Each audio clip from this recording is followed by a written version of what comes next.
اس سے اسلام کو قوت عطا فرما۔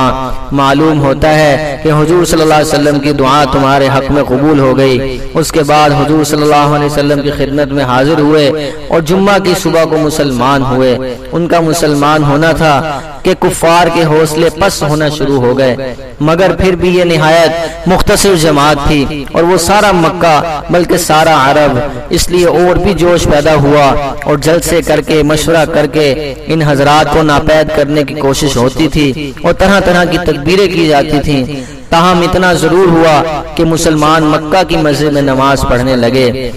حضرت عبداللہ بن مسعود رضی اللہ تعالی عنہ فرماتے ہیں کہ عمر کا اسلام لانا مسلمانوں کی فتح تھی اور ان کی ہجرت مسلمانوں کی مدد تھی اور ان کی خلافت رحمت تھی، اور انہوں نے اپنی خلافت میں دنیا کو ایسے سسٹم دیے جو آج تک پوری دنیا میں رائج ہیں۔ سن ہجری کے کیلنڈر کا اجرا کیا، جیل کا تصور دیا، مؤذنین کی تنخواہیں مقرر کی، مسجدوں میں روشنی کا بندوبست کروایا، پولیس کا محکمہ بنایا، ایک مکمل عدالتی نظام کی بنیاد رکھی، آبپاشی کا نظام قائم کرایا، فوجی چھاونیاں بنوائیں اور فوج کا باقاعدہ محکمہ قائم کیا۔ آپ نے دنیا میں پہلی بار دودھ پیتے بچوں، معذوروں، بیواؤں اور بے آسراؤں کے وظائف مقرر کیے۔ آپ نے دنیا میں پہلی بار حکمرانوں، سرکاری عہدہ داروں اور والیوں کے اثاثے ڈکلیئر کرنے کا تصور دیا۔ آپ نے بے انصافی کرنے والے ججوں کو سزا دینے کا سلسلہ بھی شروع کیا۔ آپ نے دنیا میں پہلی بار حکمران کلاس کی اکاؤنٹیبلٹی شروع کی۔ آپ راتوں کو تجارتی قافلوں کی نگرانی کرتے تھے۔ آپ فرمایا کرتے تھے جو حکمران عدل کرتے ہیں وہ راتوں کو بے خوف سوتے ہیں۔ آپ کا فرمان تھا کہ قوم کا سردار قوم کا سچا خادم ہوتا ہے۔ آپ کی مہر پر لکھا تھا عمر نصیحت کے لیے موت ہی کافی ہے۔ آپ کے دسترخوان پر کبھی 2 سالن نہیں رکھے گئے۔ آپ زمین پر سر کے نیچے اینٹ رکھ کر سو جاتے تھے۔ آپ سفر کے دوران جہاں نیند آ جاتی تھی آپ کسی درخت پر چادر تان کر سایہ کرتے تھے اور سو جاتے تھے، اور رات کو ننگی زمین پر سو جاتے تھے۔ آپ کے کرتے پر 14 پیوند تھے اور ان پیوندوں میں ایک سرخ چمڑے کا بھی پیوند تھا۔ آپ موٹا کھردرا کپڑا پہنتے تھے۔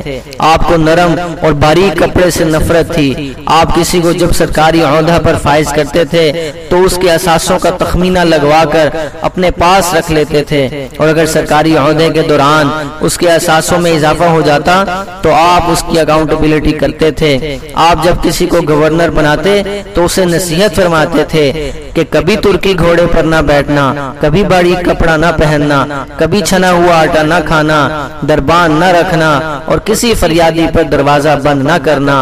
آپ فرماتے تھے ظالم کو معاف کر دینا مظلوموں پر ظلم ہے۔ آپ اسلامی دنیا کے پہلے خلیفہ تھے جنہیں امیر المؤمنین کا خطاب دیا گیا۔ دنیا کی تمام مذاہب کی کوئی نہ کوئی خصوصیت ہے، اسلام کی سب سے بڑی خصوصیت عدل ہے، اور حضرت عمر رضی اللہ تعالیٰ عنہ وہ شخصیت ہیں جو اس خصوصیت پر پورا اترتے ہیں۔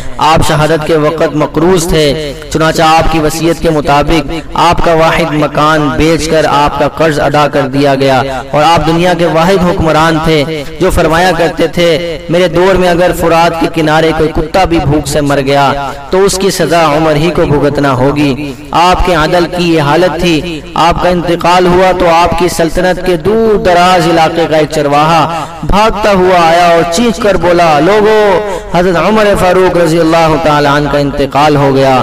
لوگوں نے حیرت سے پوچھا کہ تم مدینہ سے ہزاروں میل دور جنگل میں ہو، تمہیں سانحہ کی اطلاع کس نے دی؟ چرواہا بولا جب تک حضرت عمر رضی اللہ تعالی عنہ زندہ تھے میری بھیڑیں جنگل میں بے خوف پھرتی تھیں اور کوئی درندہ ان کی طرف آنکھ اٹھا کر نہیں دیکھتا تھا، لیکن آج پہلی بار ایک بھیڑیا میری بھیڑ کا بچہ اٹھا کر لے گیا۔ میں نے بھیڑیے کی جرت سے جان لیا کہ آج دنیا میں حضرت عمر رضی اللہ تعالی عنہ موجود نہیں ہے۔ حضرت عمر فاروق رضی اللہ تعالی عنہ نے اپنے دور میں جس خطے میں اسلام کا جھنڈا بھجوایا وہاں سے آج بھی اللہ اکبر کی صدائیں آتی ہیں، وہاں آج بھی لوگ اللہ کے سامنے سجدہ کرتے ہیں۔ دنیا میں الیگزینڈر کا نام صرف کتابوں میں سمٹ کر رہ گیا، جبکہ حضرت عمر رضی اللہ تعالیٰ عنہ کے بنائے نظام دنیا کے 245 ممالک میں آج بھی کسی نہ کسی شکل میں موجود ہیں۔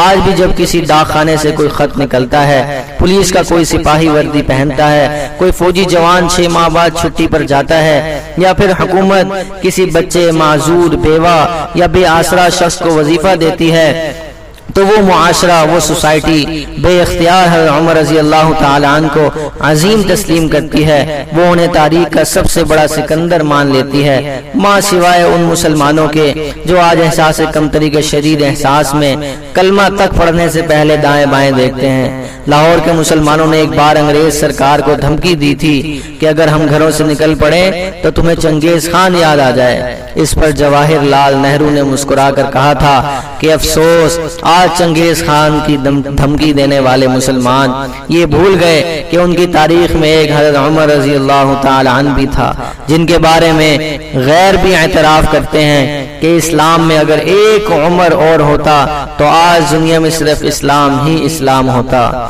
تو میرے بھائیو، دوستو، بزرگوں، یہ مختصر سی معلومات حضرت عمر رضی اللہ تعالیٰ عنہ کے بارے میں تھی۔ اللہ پاک ہمیں بھی اپنے اسلاف کے نقش قدم پر چلنے کی توفیق عطا فرمائے، آمین۔ السلام علیکم ورحمۃ اللہ وبرکاتہ۔